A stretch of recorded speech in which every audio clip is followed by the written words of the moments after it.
Hi guys, நம்ம இன்றைக்கி என்ன பார்க்க போகிறோம் அப்படின்னா காம்பவுண்ட் இன்ட்ரெஸ்ட்னுடைய செகண்ட் வீடியோ பார்க்க போகிறோம்.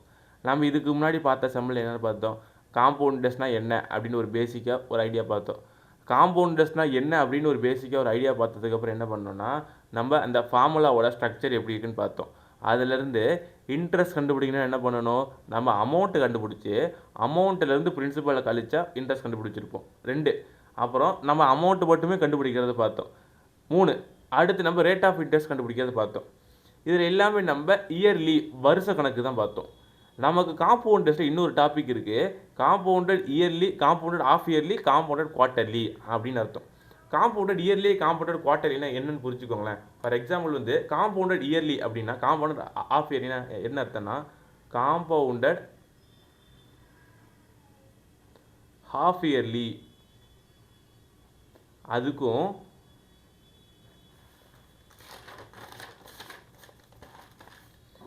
காம்பவுண்டட்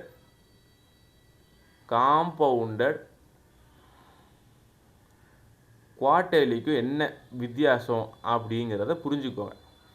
இப்போ காம்பவுண்டட் ஆஃப் இயர்லினா இது 6 மாதம்தான் கணக்கு, 6 மாதம்தான் கணக்கு. காம்பவுண்டட் குவார்ட்டர்லினா நமக்கு 3 மாதம்தான் கணக்கு. என்னது அப்படின்னா, ஆஃப் இயர்லியில் ஒரு வருஷத்தில் ஆஃப் எவ்வளோ 6, ஒரு வருஷத்தில் குவார்ட்டர் எவ்வளோ 3 மாதம். ஓகே, ஸோ அப்போ நமக்கு இந்த மாதிரி காம்பவுண்ட் ஆஃப் இயர்லி குவார்ட்டர்லின்னு கொடுத்துட்டாலே எவ்வளவு இயர்ஸ் நம்ம கொடுத்தாலும் அதை நம்ம 6 மாதமாக உடைக்கணும். அதே மாதிரி இங்கேயும் அதே மாதிரி தான், இங்கேயும் 3 மாதம் உடைக்கணும். ஃபார் எக்ஸாம்பிள் வந்து எனக்கு இந்த இடத்துல வந்து 1.5 இயர்ஸ்ன்னு கொடுக்குறான்னு வச்சுக்கோங்களேன். அந்த 1.5 இயர்ஸை நான் எப்படி எழுதணும்னா 3ஆக பிரிக்கணும். 6 மாதம் 6 மாதம் 6 மாதம். ஓகேவா? இதை எனக்கு வந்து 2 இயர்ஸாக கொடுக்குறேன்னு வச்சுக்கோங்களேன். 2 இயர்ஸ் கொடுத்தா நான் இங்கே வந்து 6 மாதம் 6 மாதம் 6 மாதம் 6 மாதம். இப்போ எனக்கு இங்கே 3 மாதம் 3 மாதமா, குவார்ட்டரில் 3 மாதமா, எனக்கு இந்த 1.5 வருஷத்தை நான் எப்படி பிரிக்கணும்னா, நான் ஆல்ரெடி ஒரு வருஷத்தையே 4ஆக பிரிக்கணும். 3 3 3 3. திருப்பி இந்த அரை வருஷத்தை நான் 2ஆக பிரிக்கணும். அப்போ எனக்கு இங்கே எத்தனை என்டிட்டி வரும், 1 2 3 4 5 6. அதே மாதிரி அந்த 2 இயர்ஸை நான் எப்படி பிரிப்பேன்னு பாருங்களேன். நான் எப்படி பிரிப்பேன்னா 1 2 3 4 5 6 7 8 8 வாட்டி பிரிப்பேன். புரியுதா? அதாவது ஹாஃப் இயர்லினா ஒரு இயரை, இல்லாட்டி அவன் என்ன கொடுக்குறானோ அதை நான் 6 மாதத்துக்கு பிரிக்கணும். என்ன கொடுத்தாலும் அதை நான் 6 மாதத்துக்கு பிரிக்கணும்.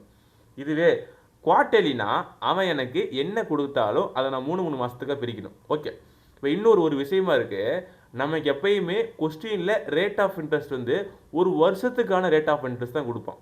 அது நம்ம இதுக்கு முன்னாடி பார்த்த சம்முக்கு எல்லாத்துக்கும் ஓகே. இந்த மாதிரி சம் இருக்குது தெரியுமா, ஆஃப் இயர்லி குவார்ட்டர்லி, அது அப்படியே மாறுபடும். ஏன்னா ஆஃப் இயர்லிங்கிறது 6 மாதம் தான் கணக்கே. 6 மாதத்துக்குள்ளே நீங்கள் வட்டி வந்து அந்த ப்ரொபோஷன் வந்து மாறிக்கிட்டே இருக்கும். அப்படி இருக்கும்போது நமக்கு அவன் வேணும்டே ரேட் ஆஃப் இன்ட்ரெஸ்ட் வந்து எப்படி கொடுப்பான், வேணும்டே வந்து நமக்கு இயரில் கொடுப்பான். ஸோ எப்பயுமே நம்ம ரேட் ஆஃப் இன்ட்ரெஸ்ட்டை வந்து இதில் வரும்போது என்ன ஆகணும், எனக்கு வந்து 12 மாதத்துக்கு வந்து 6ங்கிற ஒரு டேட்டா பர்சன்டேஜ் இருக்குன்னா, அப்போ எனக்கு 6 மாதத்துக்கு எவ்வளோ, எனக்கு 6/2 தானே. அப்போ எனக்கு என்ன ரேட் ஆஃப் இன்ட்ரெஸ்ட் கொடுத்தாலும் அதை நான் 2ஆல் டிவைட் பண்ணணும். அப்படி பண்ணேன்னா எனக்கு ரேட் ஆஃப் இன்ட்ரெஸ்ட் கிடச்சிரும். இங்கே என்ன ஆகும், எனக்கு வந்து 12 மாதத்துக்கு எனக்கு 6னா எனக்கு 3 மாதத்துக்கு எவ்வளோ 6/4 தானே. ஓகே, அப்போ எனக்கு எவ்வளோ ரேட் ஆஃப் இன்ட்ரெஸ்ட் கொடுத்தாலும் அதை நான் இங்கே 4ஆல் டிவைட் பண்ணணும். எப்போ, அந்த 6 வந்து வருஷ கணக்கில் கொடுக்கும்போது. அதே மாதிரி இந்த ஆஃப் இயர்லியில் என்ன ஆகும், நான் வந்து 2ஆல் டிவைட் பண்ணணும். அவ்வளோதான் கேஸ். ஸோ பேசிக்காக நம்ம வந்து ஒரு கான்செப்ட் பார்த்தாச்சு. சில சமயம் நமக்கு ஆஃப் இயர்லி குவார்ட்டர்லி சேர்ந்தே வரலாம். ஃபார் எக்ஸாம்பிள் வந்து இது வந்து ரெண்டுமே போத் சேர்ந்து வர்றது எப்போ வரும்னா, இப்போ வந்து 15 மந்த்துன்னு இருக்கும் பாருங்களேன். இந்த 15 மந்த்தை நீங்கள் எப்படி பிரிக்கலாம், 6 மாதமாக பிரிக்கலாம், 6 மாதம் பிரிக்கலாம், மறுபடியும் 3 மாதமாக பிரிக்கலாம். அப்படிங்கிறத கணக்கு. 6 மாதம் பிரிக்கலாம், 6 மாதம் பிரிக்கலாம், மறுபடியும் 3 மாதம் பிரிக்கலாம். இது என்ன இது என்ன சம்பளம் வரும், இது ஹாஃப் இயர்லி அப்படிங்கிற ஒரு சம்பளம் வரும். ஹாஃப் இயர்லி அப்படிங்கிற சம்முக்கு வந்தால், இப்போ எனக்கு இதுக்கு வந்து ஒரு 10% வந்து ரேட் ஆஃப் இன்ட்ரெஸ்ட்னு வச்சுக்கோங்களேன். 10% ரேட் ஆஃப் இன்ட்ரெஸ்ட்னா எனக்கு இங்கே என்ன வரும், எனக்கு இங்கே 5% வரும், எனக்கு இங்கே 5% வரும். அடுத்து நான் இங்கே எப்படி போடணும்னா இங்கே எனக்கு 2.5% வரும். எப்படி அப்படின்னா, நம்ம அதே மாதிரி தான் ரேட் ஆஃப் இன்ட்ரெஸ்ட் 4ஆல் டிவைட் பண்ணிட்டா போதும். இதுவே இது எனக்கு குவார்ட்டர்லியில் வந்துடுச்சுன்னு வச்சுக்கோங்களேன். இந்த 15 மந்த்துங்கிறது எனக்கு குவார்ட்டர்லியில் வந்துச்சு, எனக்கு பிரச்சனையே இல்லை. நான் இது 5 வாட்டி பிரிச்சுட்டு போயிட்டே இருப்பேன். எனக்கு ஒரு பிரச்சனை இல்லை, 5 வாட்டி பிரிச்சுட்டு போயிட்டே இருப்பேன். ஆஃப் இயர்லியில் கேட்டால் மட்டும்தான் நான் அதை கொஞ்சம் 3 மாதம் பிரிக்கணும். அவ்வளோதான். பேசிக்காக வந்து உங்களுக்கு இந்த சம் வந்து இப்போதைக்கு புரியாது, போக போக போக போக உங்களுக்கு சூப்பராக புரியும். ஓகேவா? சரி, ஓகே, சம்முக்குள்ளே போகலாம். ஃபைண்ட் தி காம்பவுண்ட் இன்ட்ரெஸ்ட் ஓகே ஃபைண்ட் தி காம்பவுண்ட் இன்ட்ரெஸ்ட். இங்கேயும் பாருங்கள நம்ம இதுக்கு முன்னாடி காம்பவுண்ட் சமம் பார்த்துருப்போம், ஆனால் அது எல்லாமே இயர்லியில் இருக்கும். இங்கே பார்த்தீங்களா ஹாஃப் இயர்லியில் இருக்கும். ஸோ அப்போ ஹாஃப் இயர்லியில் காம்பவுண்ட் இன்ட்ரெஸ்ட் வந்து ₹4,000. பிரின்சிபால் வந்து எவ்வளோ? பிரின்சிபால் வந்து ஒரு நிமிஷம், பிரின்சிபால் வந்து 4,000. இங்கே பார்த்தீங்களா 9 months. இது என்ன சொல்லலாம்? 9 months. மந்த்ஸ்னு கொடுத்தா எல்லாமே ஆஃப் இயர்லி குவார்டர்லி கிடையாது. எப்பயுமே இங்கே ஆஃப் இயர்லியா குவார்டர்லியா இல்லை இயர்லியான்னு பார்த்துக்கணும். ஸோ அப்போ n is equal to 9 months. n is equal to 9 months. அப்போ இது வந்து என்னது? இது வந்து R. ஓகே, இப்போ வரைக்குமே நான் அந்த 12 வந்து ஆறாக பிரித்ததாகட்டும், 12 வந்து 3 பிரித்ததாகட்டும், நான் என்ன பண்ணேன்னு உங்களுக்கு தெரிஞ்சிருக்கும். ஆனால் அதை சம்மில் எப்படி அப்ளிகபிள் பண்ணுறதுங்கிறது இந்த சம்மில் உங்களுக்கு புரிய வரும். அதுக்கு முன்னாடி ரேட் ஆஃப் இன்ட்ரெஸ்ட் வந்து 20% பெர் ஆனம் வருஷ கணக்கு தான் கொடுத்துருக்கான். ஹாஃப் இயர்லிங்கும் போது இது எப்படி ஹேண்டில் பண்ணணும் மட்டும் பாருங்க கைஸ். இந்த 9 மாதத்தில் எத்தனை 6 மாதம் இருக்குன்னா ஒரு 6 மாதம் இருக்குது, பேலன்ஸு ஒரு 3 மாதம் இருக்கா? ஓகே, இப்போ ரேட் ஆஃப் இன்ட்ரெஸ்ட் நான் என்ன சொல்லியிருப்பேன், எனக்கு ஒரு வருஷத்துக்கு 20%னா எனக்கு நான் ஆஃப் இயர்லியில் எனக்கு ரேட் ஆஃப் இன்ட்ரெஸ்ட் எவ்வளோனா, ஆஃப் இயர்லியில் எனக்கு ரேட் ஆஃப் இன்ட்ரெஸ்ட் வந்து 20/2 எவ்வளோ? 10. அப்போ எனக்கு இதுக்கு 10% கைஸ். இந்த 3க்கு எவ்வளோ? எனக்கு 6 மாதத்துக்கு 10னா 3 மாதத்துக்கு எவ்வளோ? எனக்கு 5%. அவ்வளோதான், சிம்பிள், முடிஞ்சு போச்சு. இப்போ நம்ம என்ன பண்ணணும் அப்படிங்கிறது, இதுக்கு முன்னாடி இயர்லி சம்மில் வந்து ஒரு சம்மு பார்த்துருப்போம். ஃபார் எக்ஸாம்பிள் வந்து அது வந்து மந்த் வைஸில் இருந்திருக்கும். 1.25 வருஷம் ஒரு சமம் பார்த்துருப்போம் தெரியுமா? அப்போ நம்ம என்ன பண்ணியிருப்போம், ஒரு வருஷத்துக்கு என்ன ரேட் ஆஃப் இன்ட்ரெஸ்ட்டோ அதை போட்டிருப்போம். அதே மாதிரி 3 மாதத்துக்கு என்ன ரேட் ஆஃப் இன்ட்ரெஸ்ட்டோ அதை தனியாக போட்டிருப்போம். சேம் அதே தான் இங்கே பாருங்களேன். இங்கே வந்து இங்கேயும் எனக்கு காம்பவுண்ட் இன்ட்ரெஸ்ட் கேட்டிருக்கேன். எப்பயும் போல் காம்பவுண்ட் இன்ட்ரெஸ்ட்னாலே நம்ம என்ன பண்ணிக்கலாம், காம்பவுண்ட் இன்ட்ரெஸ்ட்னாலே நம்ம எப்பயும் போல் வந்து அமௌண்ட்டை கண்டுபிடிச்சி அமௌண்ட்லேருந்து பிரிச்சிடலாம். ஓகே, இப்போ நம்ம அமௌண்ட்டை கண்டுபிடிக்கலாம். இப்போ எனக்கு பிரின்சிபலோட வேல்யூ எவ்வளோ? 4,000 நான் இங்கே போட்டுக்கிறேன். 4,000 போட்டுட்டு இங்கே வந்து எனக்கு 9 மாதம், அதை நான் எப்படி பிரிச்சிருப்பேன்? 6 மாதம் பிரிச்சிருப்பேன், 3 மாதம் பிரிச்சிருப்பேன். ஃபஸ்ட்டு இதுக்கு பிரிக்கும்போது 110/100. எப்படி இது 110 வந்துச்சுன்னா, இங்கே 10 இருக்குது, இங்கே நான் 100 + 10 போடும்போது 110/100 மாறிடும். அடுத்து இங்கே எனக்கு 105/100. நான் இங்கே ஏன் 105/100 போடணும்னா, நல்லா புரிஞ்சுக்கோங்க, 9 மாதத்தை எப்படி பிரிக்கணும்? 6 மாதமாக பிரிக்கணும், அடுத்து 3 மாதமாக பிரிக்கணும். ரெண்டுத்தையும் சேர்த்தா நமக்கு என்ன கிடைச்சிடும்? ரெண்டுத்தையும் சேர்த்தா நமக்கு 9 மாதம் கிடைச்சிடும். ஓகேவா? அதனால் நமக்கு ரேட் ஆஃப் இன்ட்ரெஸ்ட் மாறும்.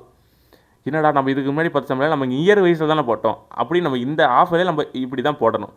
அப்போ நமக்கு என்ன ஆகும்னா, இந்த 2 ஜீரோவும் இந்த 2 ஜீரோவும் கேன்சல் ஆயிரும், இந்த 2 ஜீரோவும் இந்த 2 ஜீரோவும் கேன்சல் ஆயிரும். அப்போ நமக்கு 44 × 105 தான் நமக்கான அமௌண்ட்டு. ஸோ அப்போ 105ஐயும் 44ஐயும் மல்டிப்ளை பண்ணலாமா? ஸோ அப்போ 4 5 சார் 20, 1 4 சார் 4, மறுபடியும் இன்னொரு 420. அப்போ 46 20ங்கிறது எனக்கு அமௌண்ட்டு, எனக்கு 4000ங்கிறது எனக்கு பிரின்சிபாலு, அதிலிருந்து போட்டால் எனக்கு 620 ரூபாங்கிறது எனக்கு அமௌண்ட்டு கேஸ். ஓகேவா? ஓகே, 620ங்கிறது எனக்கு அமௌண்ட். அடுத்தது பாருங்க, குவார்ட்டர்லின்னு வருது. நான் இப்போ தான் அந்த கான்செப்ட் முன்னாடியே சொல்லியிருப்போம். ஸோ இது எனக்கு பிரின்சிபால் அதே தான், போன சம்மே தான். ஆனால் இங்கே எனக்கு ஆஃப் இயர்லிக்கு பதிலாக குவார்ட்டர்லி மாற்றிட்டான். இந்த 9 மாதங்கிறது நம்ம என்ன எடுத்துக்கலாம், இதுதான் இயர்ஸா. இதை நம்ம எப்படி பிரிக்கணும்? குவார்ட்டர்லினா 9 வந்து 3 பிரிக்கலாமா? ரேட் ஆஃப் இன்ட்ரெஸ்ட் எனக்கு பெர் ஆனமில் கொடுத்துருக்கான். அப்போ எனக்கு ஆர் வந்து எவ்வளோ? 20/4. 20/4 போட்டால் எனக்கு இங்கே 5 வரும். ஓகே, அப்போ எனக்கு இதுக்கு ஒரு 5%, இதுக்கு ஒரு 5%, எனக்கு இதுக்கு ஒரு 5%. நம்ம இந்த 3 அப்படியே எழுத மாட்டோம். நமக்கு வந்து இந்த இது வந்து என்டிட்டி வந்து எத்தனையாக பிரியுங்க பார்க்குறதுக்கோசரம் மட்டும்தான் நம்ம இது மாதிரி பண்ணுறோம். ஸோ எனக்கு பிரின்சிபல் வந்து 4,000 இருக்குது. 4,000 இருக்கா? ஓகே, இப்போ நான் 100 + 5/100 இதை எத்தனை டைம் போடணும்? இன்னும் 2 டைம் போடணும். 100 + 5/100 × 100 + 5/100. அப்போ நமக்கு இது என்னவா மாறும்னா 4,000 × 105/100 × 105/100 × 105/100. இதில் இந்த 2 ஜீரோவும் இந்த 2 ஜீரோவும் கேன்சல் ஆயிரும், இந்த 1 ஜீரோவும் இந்த 1 ஜீரோவும் கேன்சல் ஆயிரும். இது வந்து ஒரு டைமாகவும் இது வந்து 25 டைமாகவும் கேன்சல் ஆயிரும். இது வந்து 5 டைமாகவும் இது வந்து 21ஆகவும் கேன்சல் ஆயிரும். இது வந்து ஒரு டைமாகவும் இது வந்து 21ஆகவும் கேன்சல் ஆயிரும். ஸோ அப்போ நம்ம கணக்கு என்ன வரும்? 21 × 21 × 105/10. இதுதான் நமக்கான கணக்கு. ஸோ இப்போ 21ஐயும் மல்டிப்ளை பண்ணால் நமக்கு 441ன்னு வரும். ஸோ அப்போ 441ஐயும் 105ஐயும் மல்டிப்ளை பண்ணால் 1 5 சார் 5, 4 5 சார் 22, 4 5 சார் 20, 22, அடுத்து இதை வந்து பார்த்தீங்கன்னா நமக்கு 000 அடுத்து வந்து நமக்கு 441. ஸோ அப்போ 46 3 0 5. ஸோ அப்போ கீழே 10 இருக்குன்னா நமக்கு வந்து 4630. ஸோ அப்போ 4630.50 டிவைடட் பை மைனஸ் 4000. அதாவது பிரின்சிபலை போட்டோம்னா நமக்கு 630 ரூபா 50 பைசா கிடைக்கும். ஸோ 12th கொஸ்டின் நமக்கு பி ஆன்சர் கைஸ். அடுத்து 13th question, find the compound interest on compound per annum compounded quarterly. அவ்வளோதான், காம்பவுண்டட் குவார்ட்டர்லின்னு கொடுத்துருக்கான். நமக்கு இதுதான் பிரின்சிபல் வேல்யூ. இந்த 9 மந்த்ஸ் நமக்கு எப்படி பிரிஞ்சிருக்கும், நமக்கு வந்து 3 பிரிஞ்சிருக்கும். அதே மாதிரி பெர் ஆனமுக்கு 16%னா அப்போ நமக்கு குவார்ட்டர்லிக்கு வந்து 4% வரும். அப்போ நமக்கு இதுக்கு வந்து 4%. அப்போ நமக்கு சம் எப்படி வரும், நமக்கு அமௌண்ட் கண்டுபிடிச்சி தான் நம்ம அதிலிருந்து வந்து காம்பவுண்ட் இன்ட்ரெஸ்ட் கண்டுபிடிக்கணும். ஸோ பிரின்சிபல் வேல்யூ இங்கே போட்டுக்கோங்க. பிரின்சிபல் வேல்யூ இங்கே போட்டு 104/100 இன்ட்டு 104/100 இன்ட்டு 104/100. நீங்கள் இந்த சம்மை சால்வ் பண்ணுங்கள். இந்த சம்மை சால்வ் பண்ணிங்கன்னா உங்களுக்கு இதுக்கு ஒரு அமௌண்ட் வேல்யூ வரும். அந்த அமௌண்ட் வேல்யூவில் இருந்து நீங்கள் பிரின்சிபல் வேல்யூவை மைனஸ் பண்ணிங்கன்னா உங்களுக்கு காம்பவுண்ட் இன்ட்ரெஸ்ட் கிடச்சிரும். அது படி போட்டிங்கன்னா உங்களுக்கு இந்த சம்முக்கு வந்து 1951 கிடைக்கும். இது உங்களுக்கான ஹோம்ஒர்க் சம்மு. ஓகேவா? ஓகே, அடுத்தது நம்ம வந்து டபுள் ட்ரிபிள் கான்செப்ட் பார்க்க போகிறோம். டபுள் ட்ரிபிள் நம்ம சிம்பிள் இன்ட்ரெஸ்ட்டில் பார்த்துருப்போம். டபுள்னா என்ஆர் இஸ் ஈக்குவல் டு 100, ட்ரிபிள்னா என்ஆர் இஸ் ஈக்குவல் டு 200. ஆனால் இங்கே கொஞ்சம் சம்ஸ் வச்சு தான் அதை சொல்லவே முடியும். எப்படி அப்படிங்கிறத பார்க்கலாம். இப்போ a sum of money placed at compound doubles itself in 5 years. ஒரு சம் ஆஃப் மணி இருக்குது கைஸ். ஒரு சம் ஆஃப் மணி இருக்குது, எக்ஸுங்கிற ஒரு மணி இருக்குது. எனக்கு அது வந்து 2x மாறுது. எத்தனை வருஷத்தில்? எனக்கு 5 வருஷத்தில். இப்போ எனக்கு அதே சம்மு எனக்கு 8 டைம்ஸாக ஆகணும். எனக்கு அதே ரேட் ஆஃப் இன்ட்ரெஸ்ட் தான், ஒரு பிரச்சனை இல்லை, அதே ரேட் ஆஃப் இன்ட்ரெஸ்ட் தான். எனக்கு எவ்வளோ வருஷம் ஆகும் அப்படின்னு கேட்குறாங்க. இப்போ நம்ம இந்த சம்மை வந்து நீங்கள் வந்து தியரட்டிக்கலாக சால்வ் பண்ணலாம். ஃபார் எக்ஸாம்பிள் வந்து எக்ஸுங்கிற ஒரு அமௌண்ட் இருக்குது. அது வந்து நான் வந்து எக்ஸுங்கிற ஒரு அமௌண்ட் இருக்குது. அதை வந்து நான் வந்து 100 + R/100 நான் சால்வ் பண்ணுறேன். R/100 எனக்கு வந்து 5 வருஷத்துக்கு நான் சால்வ் பண்ணேன்னா எனக்கு அது வந்து 2x மாறும். அப்போ எனக்கு இந்த எக்ஸும் கேன்சல் ஆயிரும். இதை வச்சு நான் சால்வ் பண்ணால் எனக்கு ஆறுக்கு ஒரு வேல்யூ வரும். அந்த வேல்யூவை வச்சு நான் மறுபடியும் 8 டைம்ஸாக மாறுறதுக்கு என்னென்னு கண்டுபிடிக்கணுங்கிறத நான் வந்து செக் பண்ணால் மட்டும் போதும். ஆனால் இது ரொம்ப தியரிட்டிக்கலாக இழுக்கும். பொதுவாக இந்த மாதிரி சம்முக்கு நீங்கள் என்ன பண்ணணும்னா இந்த கான்செப்ட் எடுக்கணும்.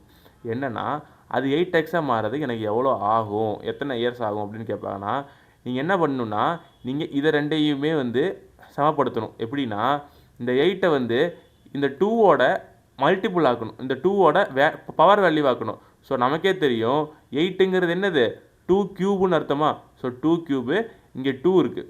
ஸோ அப்போ இது 2 கியூபாக மாற்றணும், இங்கே 2 இருக்குது. அப்போ 2 கியூபாக மாற்றணும்னு சொல்லியிருப்பேன் தெரியுமா. எனக்கு ஒரு 2க்கு 5 வருஷம் ஆகும். அப்போ எனக்கு 3 2க்கு எவ்வளோ ஆகும்னா 3 2க்கு எவ்வளோ ஆகும்னா 3 × 5ன்னு அர்த்தம். புரிஞ்சதான்னு பாருங்களேன். இப்போ 2 to the power of 1 இருக்கும்போது இந்த 1 × 5 5. அப்போ 2 to the power of 3 இருக்கும்போது மேலே உள்ள 3 × 5 எவ்வளோ, 3 × 5 15. அப்போ எனக்கு 15 வருஷம் ஆகும்.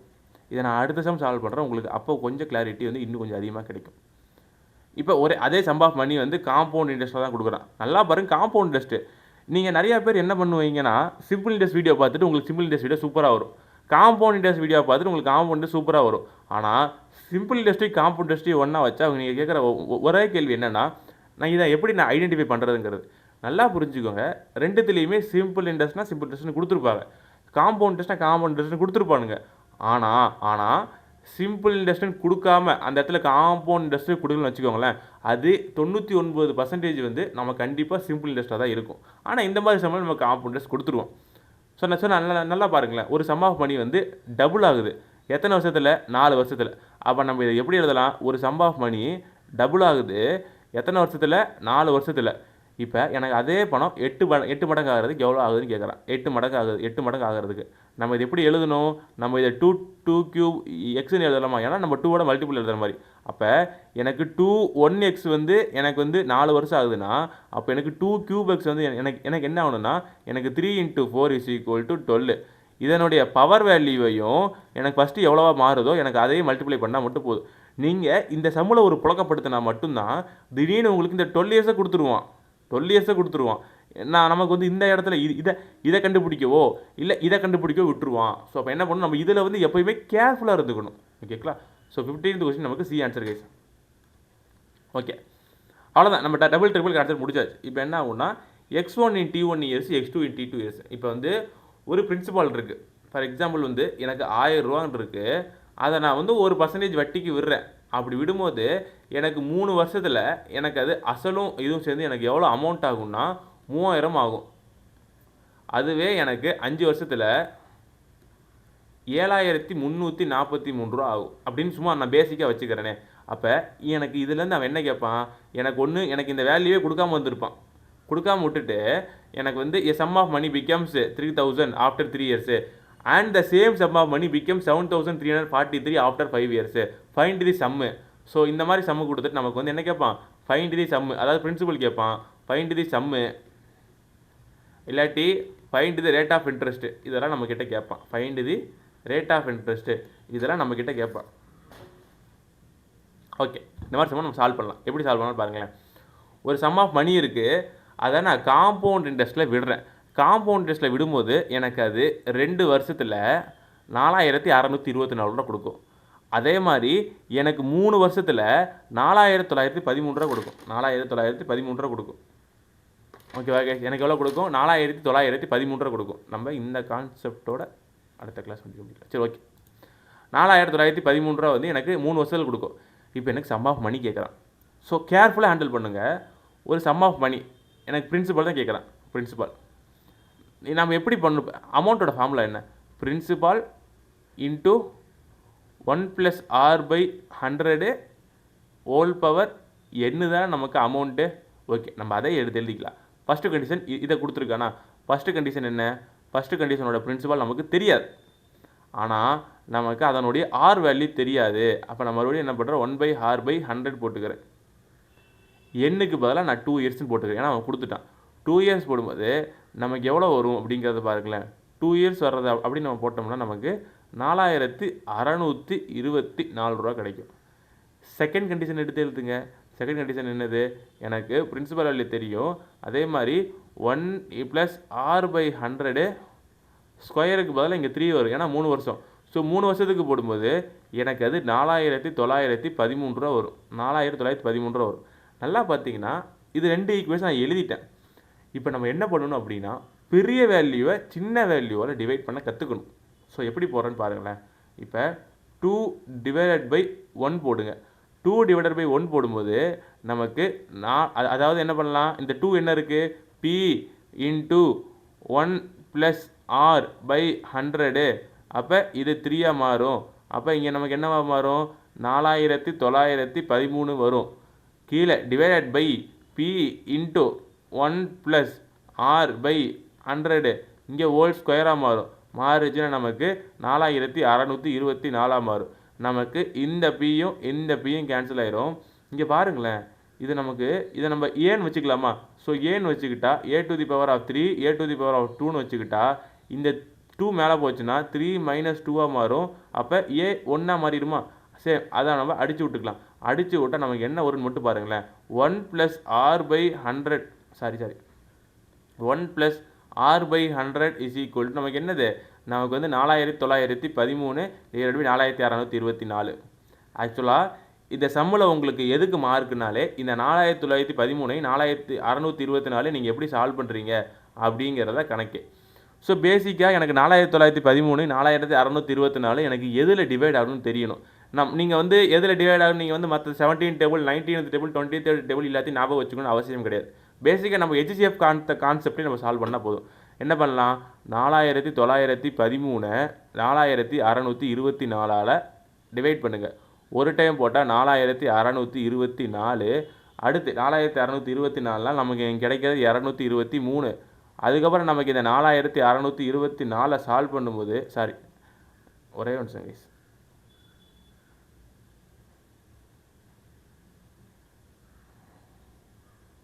ஓகே, நமக்கு இங்கே வர்றது 289.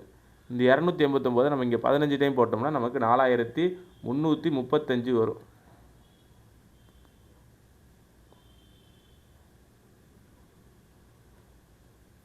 ஒரே நிமிஷம். நமக்கு இந்த 4913 இருக்குல்ல, 4913 4624 போச்சுன்னா நமக்கு 289 வரும்.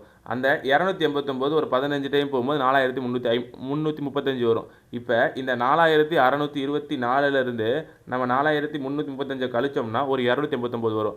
மறுபடியும் இந்த 289 இங்கே வந்துச்சுன்னா நமக்கு இது ஜீரோவாக மாறிடும். அப்போ நமக்கு 289ஆல் மேலேயும் கட்டாகும் கீழேயும் கட்டாகும் நமக்கு தெரிஞ்சுக்கணும். ஸோ 289 நம்ம மேலேயும் கட்டாகும் கீழேயும் கட்டாகும். அப்போ இந்த 4913 எத்தனை 289 இருக்குன்னா 17 இருக்கும். அதை கம்பேர் பண்ணும்போது இது கொஞ்சம் கம்மியாகவே இருக்கும். அதை கம்பேர் பண்ணும்போது இது கொஞ்சம் கம்மியாகவே இருக்கும், 16 இருக்கும். ஸோ பேசிக்காக உங்களுக்கு இதுக்கு தான் மார்க்கே. நீங்கள் இந்த 17/16 கொண்டு வரதான் மார்க்கே. ஸோ பேசிக்காக நீங்கள் என்ன பண்ணலாம், 1/100 1 + r/100 = 17/16.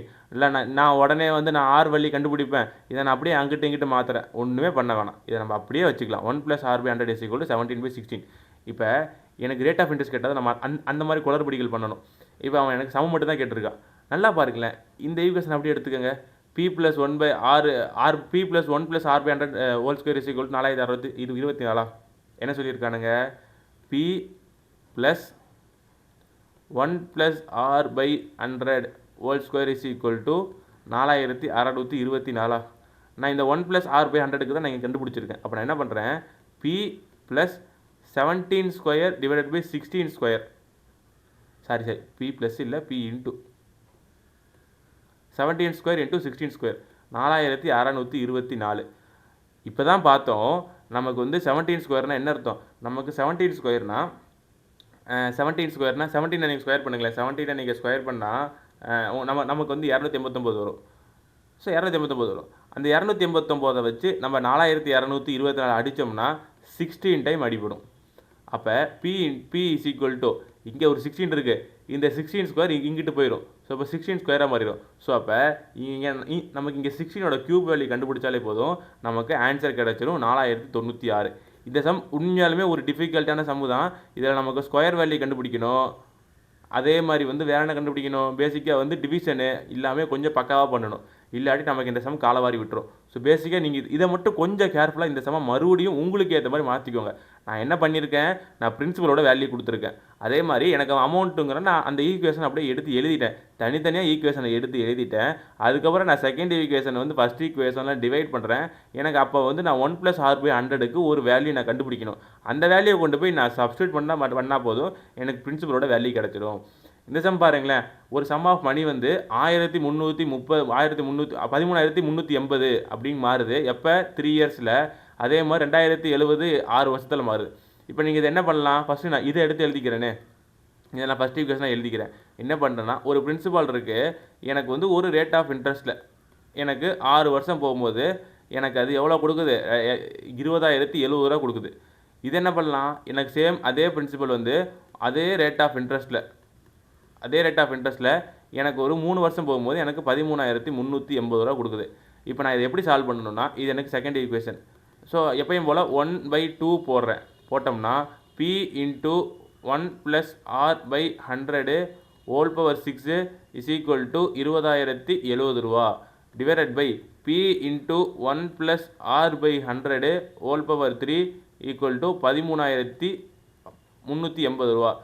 இந்த பியும் கேன்சல் ஆயிரும், இதுவும் கேன்சல் ஆயிடுச்சு. நமக்கு இங்கே 3 வேல்யூ வரும்.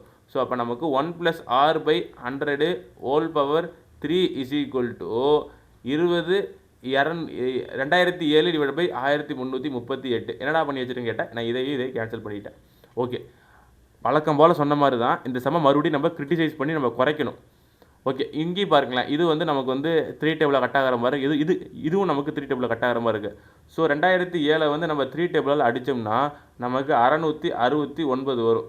669 வரும். எப்படின்னா 2007 7 3 டேபிள் அடித்தோம்னா 669 வரும்.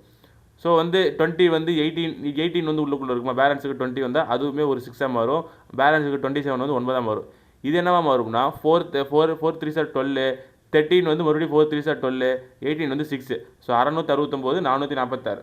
ஸோ இதை நம்ம அடுத்து என்ன பண்ணணும் அப்படிங்கிறத செக் பண்ணணும். ஸோ இதுக்கு ஏதோ ஒன்று கட் ஆகிற மாதிரி தான் இருக்குது. 669 446. ஓகே, நம்ம இப்போ என்ன பண்ணணும்னா 669 நமக்கு இந்த 446ஆல் டிவைட் பண்ணணும். பண்ணோம்னா 1 டைம்ஸாக 446. அப்போ 9ல் 6 போச்சுன்னா 3, 6ல் 4 போச்சுன்னா 2, 6ல் 4 போச்சுன்னா 2. அப்போ நமக்கு இந்த 446 இங்கே போட்டோம்னா நமக்கு அது 2 டைமாக மாறும். ஸோ அப்போ 446 0. அப்போ நமக்கு என்ன தெரியும், இது ரெண்டுத்துக்குமான காமன் ஃபேக்டர்ஸ் வந்து 223 தெரியும். ஸோ 223ஆல் இதை வந்து 3 டைம் அடிக்கலாம், இதை வந்து 2 டைம் அடிக்கலாம்.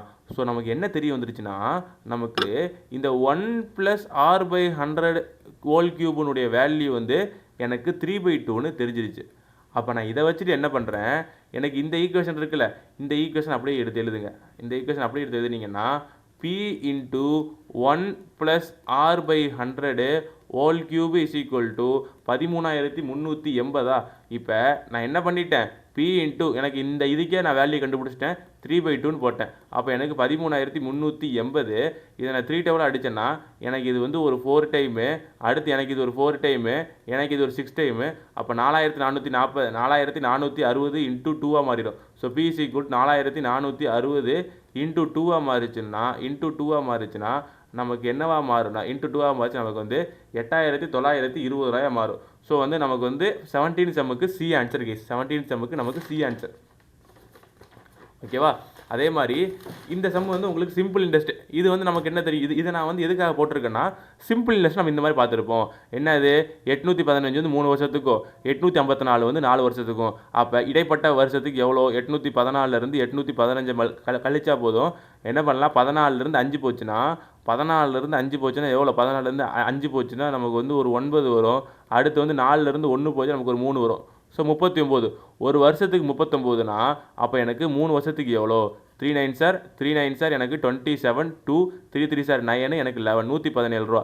அப்போ எனக்கு 815 117 ரூபாயை கழிச்சா 15 7 போச்சுன்னா எனக்கு 8, 15 எனக்கு 7 போச்சுன்னா 8, திரும்பி 10 எனக்கு 1 போச்சுன்னா 9, அடுத்து எனக்கு 7 1 போச்சுன்னா 6, 698. எனக்கு இந்த சம்முக்கான ஆன்சர் 816 கிடையாது, 698. அவ்வளோதான். இதை நான் எதுக்காக போட்டிருக்கேன்னா நம்ம காம்பவுண்ட் இன்ட்ரெஸ்ட் பார்க்கும்போது நீங்கள் சிம்பிள் இன்ட்ரெஸ்ட் ஒரு எட்டு சும்மா பேசிக்காக பார்க்குறது தப்பு கிடையாது. ஓகே கைஸ், நம்ம அடுத்து பார்க்க போகிறது சிம்பிள் இன்ட்ரெஸ்ட் காம்பவுண்ட் இன்ட்ரெஸ்ட்டுக்குமான உறவுகளை பற்றி பார்க்க போகிறோம். அதை நம்ம அடுத்த வீடியோவில் பார்த்துடலாம்.